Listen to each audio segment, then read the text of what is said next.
You're now watching Because Geek. So here we go, part 2 of scenes we have yet to see.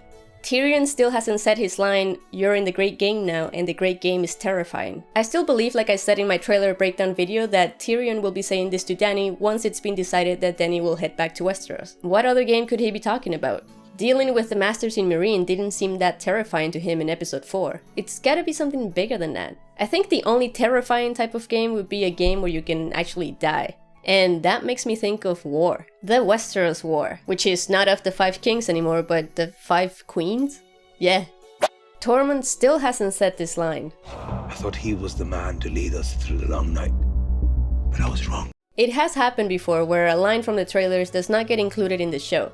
So this could be one of those. But just in case it isn't, let's speculate a little bit. From what we've seen so far, I can come up with a few possibilities. But first I would like to point out that I don't think Tormund is saying this because Jon is all of a sudden preparing to fight the Boltons instead of preparing to fight the White Walkers like he was going to do before. Tormund was more than happy to fight the Boltons after Ramsay, if it was Ramsay, included the wildlings on his list of people he wants to torture. And gathering support around the north will ultimately give them the army that they needed to fight the White Walkers in the first place. So I don't see a problem there. Something that's a bit more probable is that Jon dies during the fight with the Boltons, and now he's not there to guide anyone through the long night. But I personally wouldn't put my money on that one. What if Jon gets quote-unquote captured by one of the northern houses they visit, who instead of joining Jon's cause decide to hand Jon over to Ramsay? Maybe this house is a Manderlys and they're trying to play a game like they do in the books with Davos. However it ends up happening, my point is that something will make Tormund think that he's lost Jon forever.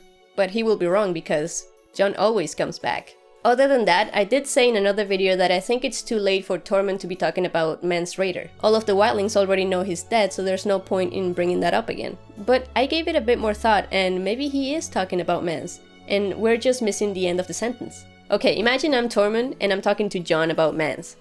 I thought he was the man to lead us through the long night. I was wrong. It's you. Huh? He could also be saying this to the wildlings to convince them to fight for Jon. He could be saying that he thought Mance was the man to lead them through the long night, but he was wrong. It was actually Jon. So they should fight for Jon. If you guys can think of anything else, please let me know. But remember, it could just be a line that's not included in the show. Davos standing next to Shireen's pyre. I believe this clip proves that Davos does eventually find out that Shireen was used as a sacrifice for the Lord of Light.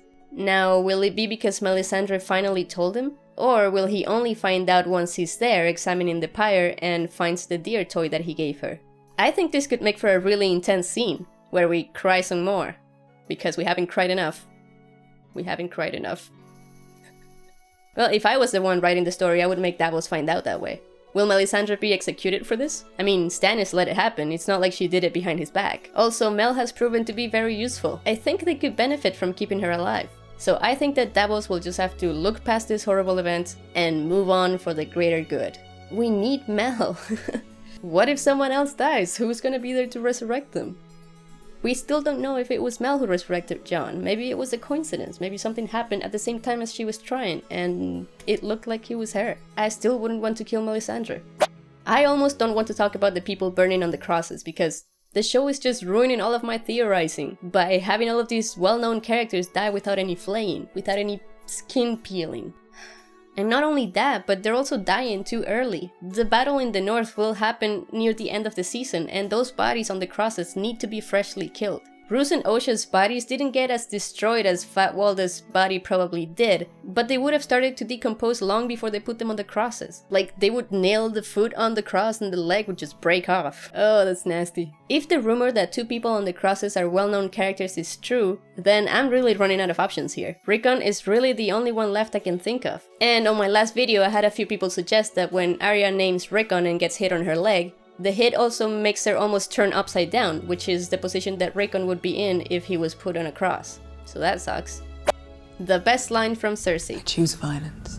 My first thought when I saw this was that they were coming to take her to her trial, and they're asking her men to step aside so that they can put her in chains. But I mean, is that really a reason to fight each other? Chains? Or a particular type of escort? Even if she doesn't want to go with them, she was going to go to her trial anyway. She's confident she's going to win. I mean, she has the strongest man in Westeros as her champion. So what else could be happening here? One crazy thought is that this is happening after they killed the High Sparrow, or she committed some other crime, and they need to put her back in a cell. They could also be coming for Tormund too, but I think we would see a lot more Kingsguards around if that were the case. There's so many possibilities, but I think I'm just overcomplicating things. My buddy Jerry actually suggested that maybe Cersei's trying to delay her trial because she's planning something. And that made a lot of sense to me. Maybe she's just waiting for her wildfire to be ready, which would hopefully make me win a bet I made a while back with him. I'll just point out that this looks like her trial, and some people brought to my attention this dent in the mountain's armor, which would have more than likely been caused during the fight. And this dent actually kind of looks like one of the maces that the Sparrows use as weapons. So based on that, it looks like they're just coming to escort her to her trial. But I know a lot of people are planning things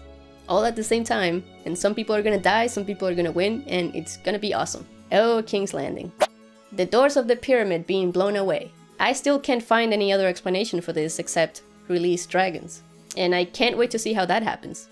Cersei and Jaime having sex. This will most likely happen when Cersei's giving her speech about showing people what Lannisters do to their enemies. I mean, that would probably sound pretty hot to Jaime. To show Jaime. She says she wants him at the head of their army, and at first I thought she meant him in the Riverlands, but now I'm thinking that she means the Tyrell army, when they go confront the Faith Militant. I mean, the preview for episode 6 makes it look like that. Mace Tyrell is the one leading this army, but Jaime is at the head of it as well. And if you thought about it as him in the Riverlands, there's not much of a point to show the people there what Lannisters do to their enemies. I mean, I think they're pretty aware by now.